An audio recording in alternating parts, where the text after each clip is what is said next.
আজকে তো Islamic bank আজকে ধসে পড়ে, এদেশের অর্থনীতির উপরে আঘাত হবে। মাননীয় স্পিকার, ইসলামী ব্যাংকের কথা একটু বলতে চাচ্ছি, কারণ ইসলামী ব্যাংক থেকে অলরেডি এটা পত্রিকায় এসেছে এবং টিভিতে এসেছে, একদিনে 700+ কোটি টাকা ওঠানো হয়েছে মাননীয় স্পিকার।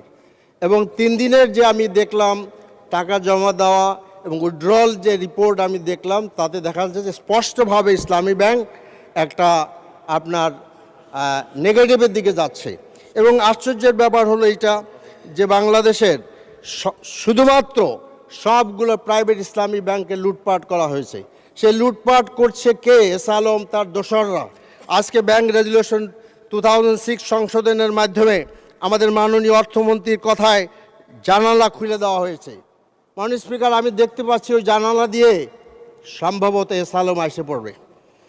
কাজে আজকে আমি মনে করি এই ব্যাংককে বাঁচাইতে হবে। সেই অনেক আগের কথা, যখন এই ব্যাংকের গ্রাহক সংখ্যা ছিল 1,20,20 লক্ষের মতো। একটি প্রাইভেট ব্যাংকের এত বড় একটি গ্রাহক সংখ্যা সত্যি একটি আপনার সুখবর আমাদের জন্য ছিল। আজকে তো ইসলামিক ব্যাংক আজকে ধসে পড়ে, এদেশের অর্থনীতির উপরে আঘাত হবে। মাননীয় স্পিকার, আমি আমার এলাকার কিছু কথা বলতে চাই। প্রথমত, আমার এই এলাকাটা নিয়ে আমি খুবই প্রীতবোধ করি, কারণ এই 12 আসনের মধ্যে জাতীয় সংসদ, শহীদ জিয়া, বেগম জিয়া এখানেই শুয়ে আছেন। মাননীয় স্পিকার, জুলাই স্মৃতি জাদুঘর এখানে যা আপনার প্রাইম মিনিস্টার অফিস এবং আমাদের আর দেশের সবকটা বিশেষ হাসপাতাল এই এলাকার। কিন্তু শিল্পাঞ্চলে এখানে মাননীয় স্পিকার, এই যে আমার প্রীতবোধ, এটা আমি নষ্ট হয়ে যেতে থাকি যখন দেখি যে কারণ বাজারও আমার এলাকার মধ্যে পড়েছে। সেই কারণ বাজার, মহাখালী বাস স্ট্যান্ড এবং আমার শিল্পাঞ্চলে ব্যাপক চাঁদাবাজি হয়। মাননীয় স্পিকার, এটা বলার সময় আপনি দিলে আমি বলতে পারি। এই কারণ বাজারকে চাঁদাবাজি কেন্দ্র করে আজকে শাসক দলের একজন যুবদল নেতা হত্যা হয়েছিলেন, যেখানে আমাদের আপনার তখন তিনি স্বরাষ্ট্রমন্ত্রী ছিলেন, তিনি গিয়েছিলেন। কিন্তু প্রতিনিয়ত এখানে হত্যাকাণ্ড হচ্ছে। কারণ বাজারের আজকে চাঁদাবাজি বন্ধ করা জরুরি। আজকে ঢাকা শহরে ওয়াসার পানি গন্ধযুক্ত, মাননীয় স্পিকার, এবং সেই গন্ধযুক্ত পানিও মানুষ পাচ্ছে না। মাননীয় স্পিকার, এখানে গ্যাস সমস্যা রয়েছে, জায়গায় জায়গায় জলবদ্ধতা রয়েছে। এবং মাদক, যতজন এমপি কথা বলেছেন তারা একটি কথা কমন বলেছেন, আজকে মাদক গোটা জাতিকে ধ্বংস করে ফেলেছে।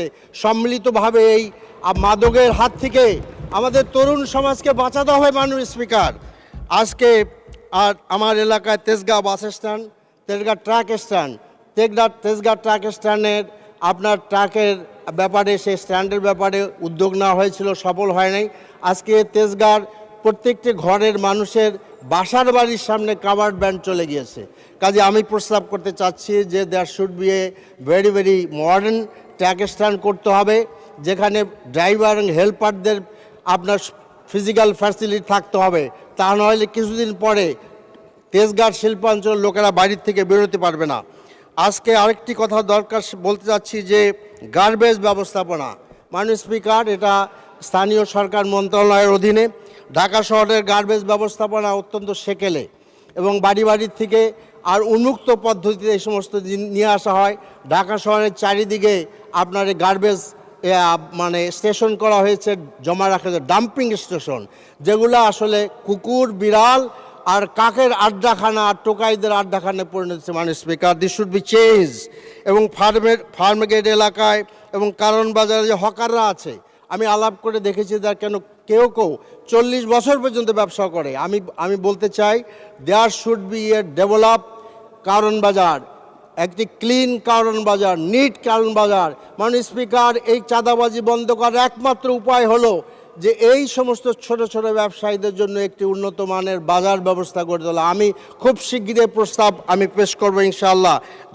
আমি সংশ্লিষ্ট মন্ত্রণালয়ে জানাচ্ছি যে আসুন, চাঁদাবাজির হাত থেকে ব্যবসায়ীদের রক্ষা করতে হবে। আজকে খেলার মাঠেও সমস্যা আছে।